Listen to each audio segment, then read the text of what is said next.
So as much as I love shining the light on the big acts of the year, one of my favorite things to do is to gush over some of those smaller bands and those that are just starting off, where they're coming onto the scene with such a big and prominent sound that I just can't help but like grab people from the progressive rock landscape and be like, you gotta listen to this, it's real good. So yeah, let's dive into this one because we've got a good contender on our hands.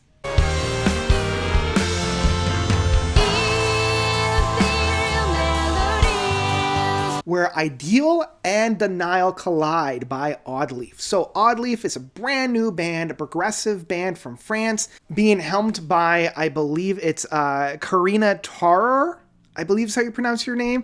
Sorry, Karina, if I completely butchered that. She's the one that's on keyboards as well as composes most of the tracks. And the only other individual that I have in terms of liner notes is Adeline Gertier. Mainly on the lead vocals. So like the two of them are doing a really good job of kind of blending retro prog and neo prog. Like because it's so keyboard heavy, it sounds a lot like the neo prog that I particularly love from bands like Marillion and Arena, IQ and Pendragon, with a lot of the retro prog landscapes where there are moments where I'm like, oh, that's a Steve Howe lick within the guitar works, or oh, that's a Tony Banks soundscapes in the keyboards. You know, so it's kind of the blending of these two ideologies to provide some really, really good moments on here. The overall flavor is very symphonic retro prog in these big, luscious landscapes within the keyboards and the guitar works. That's very akin to, say, like a darker version of Kappa, you know, especially within the last handful of records that they've done. It feels very atmospheric and very ethereal, while also still maintaining this luscious aspect of the keyboard and guitar soloing. So we've got 6 tracks on this record, with a handful of them being quite lengthy. I think the average length on this record is around 10 minutes. We've got Life being at 11.5 minutes, Ethereal Melodies being at almost 8 minutes, Back in Time being the big 14 minutes, with a prelude, and then Coexistence Part 1 being at 11 minutes and 20 seconds. So this album covers a lot of landscape in a relatively short amount of tracks. The thing that I particularly love about this record is the opening track, The Eternal Tree. Opens up in a way that tells me this album is either going to be a balls to the wall, insane blast beats, death metal record where my face is just going to melt because of how heavy it is, or we're going to get some really deep progressive rock music. And obviously we're dealing with the latter. But I do remember listening to this for the first time with zero context, you know, because the band reached out to me to review it, and I'm like, okay, cool. I don't have any context. I don't have any ideas of what to listen to. And I got through that first track, and I'm like, oh, are we going to have some like really aggressive blast beats on here? And then when we go into Life, the kind of proper first track, we're getting those harmonizations. We're getting those vocalizations, the very stereotypical soundscape on the keyboards that prog loves to use. And immediately I'm drawn in, and I'm like, oh, okay, we're getting into some good prog here. We're going to get into that really deep and really like gnarly progressive rock. And that's what we have within that first track of Life. And right off the get-go, I can already appreciate the musicianship that's found on here. The strange time signatures, the quirky keyboard landscape, like that is what immediately drew me in, you know. And I love the soundscapes that we have within the overlays of the different keys. Like you can tell that Karina is definitely utilizing the whole landscape of the different sounds on that keyboard, so that really she doesn't have to have a whole lot of extra say on here. You know, she's really providing both the rhythm side of things and the bass side of things, all found within the keyboards, while also providing a lot of the top tiers of the musical scales on there. And these tracks are dang catchy, man. Like Ethereal Melodies get stuck in my head every time I listen to it because of how just infectious it is, how catchy it is, how inviting it is. Like this is one of those tracks that I feel like almost anybody can listen to because it still has that kind of like really love is everything. Music is all around us, this ethereal melodies.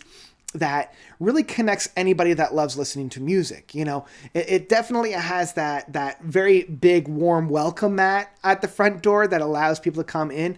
It's never too aggressive. It's never too challenging. Even though there's quite a bit of dips and dives within the music and a lot of twists and turns, at no point does it ever become grating. At no point does it ever become boring. And I'm always excited to see where this track goes.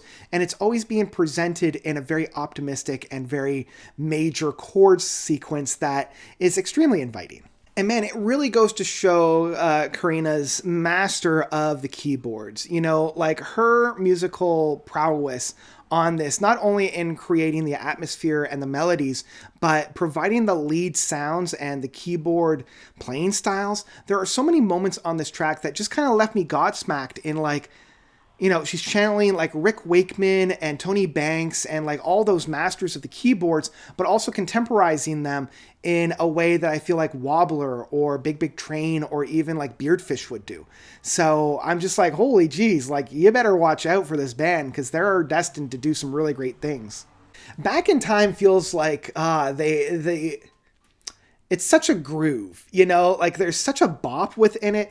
There's a flute solo that is paired with a really deep Hammond organ sound that feels like Ian Anderson kicked down the doors at a recording session of Deep Purple. And he's just like, okay, move aside, guitar player. I'm going to jam with John Lord for a little bit. And the two of them just go back and forth and back and forth. And it just, the jam session that's found on here is just infectious and absolutely a delight. So this brings us to the last track of Coexistence Part 1, and I love the fact that they stopped this album on a Part 1. That always makes me excited because now I want more. And dang, this is a great track. This is by far the highlight. You know, like up to this point, I was like, I'm sold. Like this album is amazing. It's got everything that I love for a prog outfit.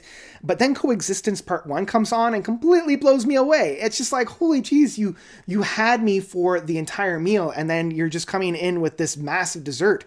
It's a purely instrumental piece and it has a lot of the ebbs and flows and it really allows for Karina's just master of the keyboards, but it's that end piece, that end moment that has those like big epic sounds that I absolutely adore with this style of symphonic retro prog. And it immediately makes me want for Coexistence Part 2, which I really hope they start the second album off on and maybe even be a 20-minute epic. We'll see.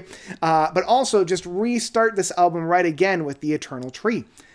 This leaves me with such a amazing taste in my mouth. You know, the final track goes through a lot of ebbs and flows, a lot of different nooks and crannies that only helps to elevate that final moment. You know, it feels like the final moment was hand delivered to me after having it be built up into that point. So I can't give that final track any more praise. It's one of my favorite moments of music this year, and I really, really hope more people check this one out. So all that gushing being said, let's finally rate this boy. I will say, Where Ideal and Denial Collide by Oddleaf is an album I absolutely love with my whole heart. I honestly cannot wait for the follow-up to this record because they ended on a Part 1. It would be ashamed if we don't get a Part 2.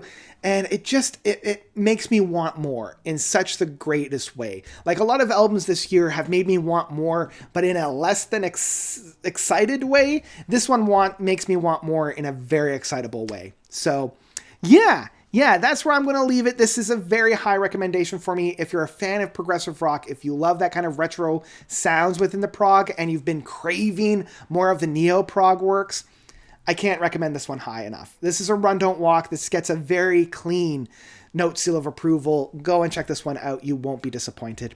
And that's what I've got for Where Ideal and Denial Collide by Oddleaf. What did you guys think about this record? Did you love it? Did you hate it? Go and listen to it, please. Come on back and let me know of your experiences by commenting down below. And that's what I've got for you guys today. That's what I've got. So thank you all so much for watching.